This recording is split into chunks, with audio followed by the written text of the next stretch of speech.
Hi VC, Dale back again for VC Vinyl Finds number 5. So this is all about one single kind of acquisition. A few weeks ago, month or so ago, maybe a bit longer, I saw a lot coming up at an auction of records. It was a smallish lot of records and singles. I went and had a look. Clocked what I saw. Went back the next day to the auction. I managed to get the lot. I was bidding against someone, but they, luckily for me, they pulled out quite early, and I got it for 43 pounds, including fees. So some of the records I've already decided I'm going to sell, either because I've listened to them, I don't like them, or I've already got them. So that includes uh, a 64 issue of Bob Dylan's first album, an original UK mono of Bringing It All Back Home by Bob Dylan, and I'm just looking at my screen here, and Highway 61 Revisited, a few Bo Diddley album in the Spotlight from '64, and original copy of the incredible string bands, the Hangman's Beautiful Daughter with the insert. So those records alone will probably get me my money back, and the rest is gravy, as they say. So some of the things that I have kept, some of them are, nothing special, and some of them are good. So there's a Mary Wells compilation on a budget label. It's got My Guy on it. It's called My Guy. It's got My Guy, and it's got a few other things. It's a pretty good listen, so I thought I'd keep that as a bit of a 60s soul. Original UK mono of John Wesley Harding in lovely condition. This is one of the ones missing from my collection. I've got it digitally, but I haven't got it on vinyl. Kind of been looking for it, but not that bothered. It's not my favourite, but it's to get it for, obviously, effectively for free. Really happy. This, I think the mono is a fold down mono. It's not a true mono, but it sounds fine. It sounds good, and it's in really good condition. Everyone's seen this, but this is a really pristine copy, so I'm keeping all of it. I may get rid of it.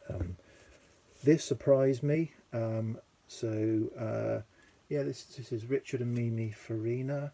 So this collection had a lot of folk in it. This is folk with a little bit of psych, a little bit of interest in it. It's a mix of him and her. I think it was brought out after he died very young in a motorcycle accident, I think. And this is his widow, Mimi Farina. They're very young. She was very young, and this album was kind of I think a compilation of bits that were left over that hadn't been released. But it's really stands up. It's really good. That surprised me. I wasn't expecting to keep it because it goes for a bit, and I thought I'd sell it. But actually, when I listened to it, it was good. This album was one. So there were two albums that really piqued me. This and then A Monster. So this is The Pretty Things first album. I love The Pretty Things. How long have we got? Okay, tangent alert. So I saw The Pretty Things December 2018, which was their last plugged in electronic gig at the small O2, so not the big O2 venue, the O2, is it O2 Forum, is it called, something like that. Saw them there. It was a fantastic set, and they were supported, if you like, on stage by David Gilmour from Pink Floyd and Van Morrison. So as I understand it, the Pretty Things, for those of you who aren't familiar, are a fantastic band. Started in the early 60s as a beat band and went through Psych. Obviously, I think a lot of people are familiar with SF Sorrow, and Parachute. Parachute, I think, is a fantastic album as well. So they went through that evolution and continue to this day, but they never really had the big breaks. So I think, a lot of people in the music kind of field would say, they're as good as or as the Rolling Stones, if not better, but they never had the breaks, or they had bad management, bad contract deals, bad drugs, whatever it was. They just never quite made it. But they were, I think, a musician's band, and so I think they've always been supported. I don't know whether it's financially supported or just morally supported by the likes of David Gilmour and Van Morrison. So it's really good that these guys came over and did a bit of Gilmour on guitar and Van Morrison singing. They did a bit. It's like individually and collectively, and so it was a really really good concert.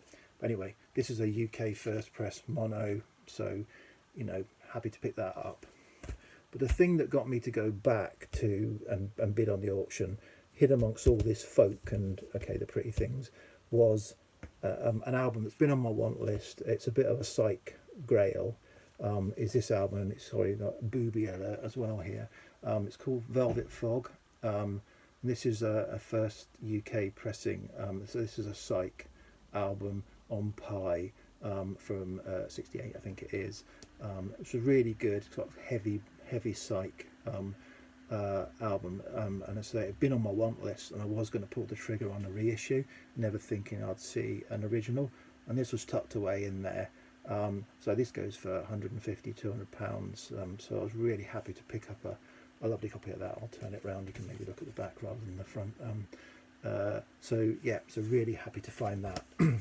So as well as the rest of the album was tats, there was a lot of there's a lot of stuff that was either not to my taste or not saleable, and it's gone in my car boot boxes in the garage. But there were a load of singles as well, and a lot of these there's done R&B series from the early 60s with some really interesting artists. So some of them I've kind of put up for sale because I played them and thought, do I love them? So I'm not really a singles collector. I've got several hundred singles, but I'm not really a collector. So I keep stuff if it really interests me. So there were a lot, but this one is I don't know why I kept it actually. Chuck Berry, something must have been piquing my interest. The Promised Land. I played all these and kept the ones I liked anyway. So Chuck Berry, The Promised Land. Chuck Berry, The Hits. So this has got the obvious ones. It's got No Particular Place to Go, Memphis, Tennessee, Johnny B. Good, and Nadine. So 4 good tracks on a, and these are all in really great condition. James Brown, Night Train, a really good single. This I'd never heard of Cyril Davies. I think he died young as well. But this EP, Cyril Davies, is really good. Some real stomping kind of R&B rock and roll in it. Inez Fox, female singer, doing Mockingbird, which I think is the most famous track. And there were a number of those. They're the ones. These are the ones I've kept, and a number I'm getting rid of because I thought about that. I don't really need them. Was also in there was the Pretty Things first EP, a lovely copy, original copy of the EP that's got the track Rosalind on it, which is a really stomping, great beat track that the Pretty Things did. Copy of Rolling Stones, is it called 5x5 EP, which is good. It's a pretty nice copy of vinyl's a bit crackly, but pretty good. This was interesting as well. So the Trogs EP as well. That's got it's got Wild Thing and is it With a Girl Like You?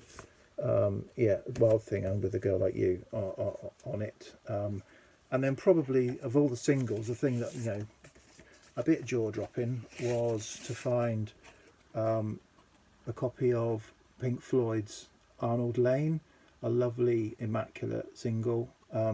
Pink Floyd's first single in amongst it all. All in all, a good 40 odd quid, well spent. So that doesn't happen to me that often. I go to car boot sales a lot, religiously every week. Normally come back with empty-handed or some trash. It was really good to get that lot. Unfortunately, obviously, in the current climate, there won't be any auctions or car boot sales for quite a while to come. So that's the story of that auction lot. So I'm leaning forward into the camera there. I'll stop at that point and come back with another finds video.